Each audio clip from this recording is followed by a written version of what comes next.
Europe 1, 8h51. Thomas Soto, 6h-9h sur Europe 1. Le débrief de la matinale, les temps forts de ce que vous avez entendu ce matin sur Europe 1. Jean-Christophe Lagarde, le nouveau président de l'UDI, était l'invité de Jean-Pierre Elkabbach tout à l'heure pour l'interview politique d'Europe 1. Et il a répondu d'une certaine manière à Nicolas Sarkozy qui avait accepté les sifflets d'Alain Juppé. Écoutez, c'était à 8h20. Être d'accord matin et midi et soir, comme le dit Nicolas Sarkozy, ça n'est pas l'objet de l'UDI. Ça, c'est l'alliance de l'armée, c'est l'alliance de la caserne.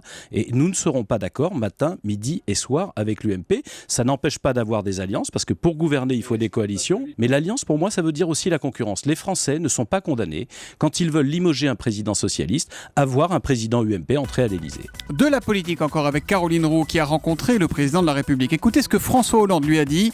C'était à 7h25 dans Les secrets politiques de Caroline. Il me l'a confié récemment, il n'y a aucune hésitation dans ses propos. Il me dit « J'ai toujours dit qu'il n'y aurait pas 3 premiers ministres dans le quinquennat ». Et à la veille de scrutin qui s'annonce mauvais pour la gauche, François Hollande insiste « On ne change pas de premier ministre après chaque élection ». Alors il faut comprendre, Thomas, aussi, pas de changement de ligne politique non plus.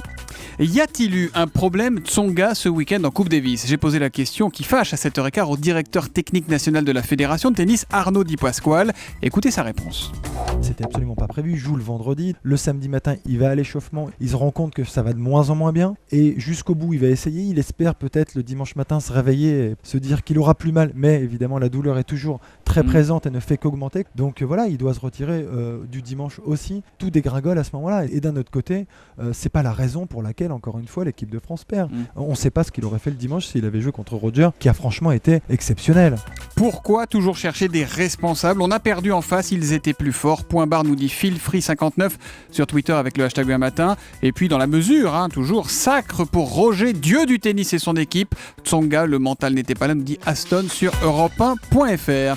Jeff Koons, c'était ce matin mon invité pour l'interview Vérité d'Europe 1. Et à 7h45, il nous a raconté sa rencontre avec un autre artiste. Et quel artiste ? Salvador Dali. Koons n'avait alors que 17 ans.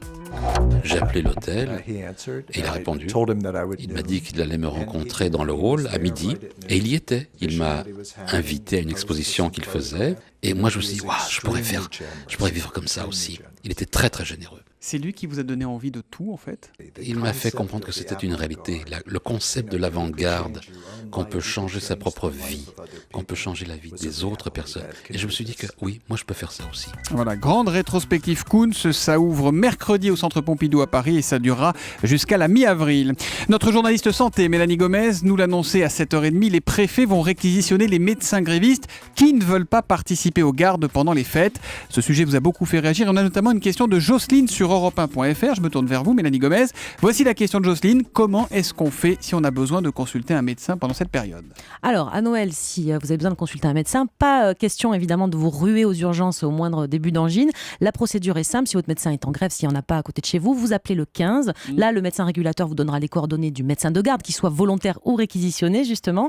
Ce médecin de garde, donc soit il passe chez vous, soit vous allez à son cabinet, vous donnera un rendez-vous. Et en revanche, bien sûr, s'il y a une urgence vitale sur une urgence grave, le médecin du 15 décidera de vous envoyer le SAMU ou alors vous invitera à aller aux urgences. Donc on garde son sang-froid, on appelle le 15 et on ne se précipite pas aux urgences pour un oui ou pour un non. Merci Mélanie Gomez. Et puis David Guetta sort son 6e album. Un album différent, dit-il, depuis sa séparation avec sa femme, Cathy. Écoutez, il était au micro de Mathieu Charrier, c'était à 8h15. C'est un peu un album de crise de la quarantaine, c'est vrai, je reconnais.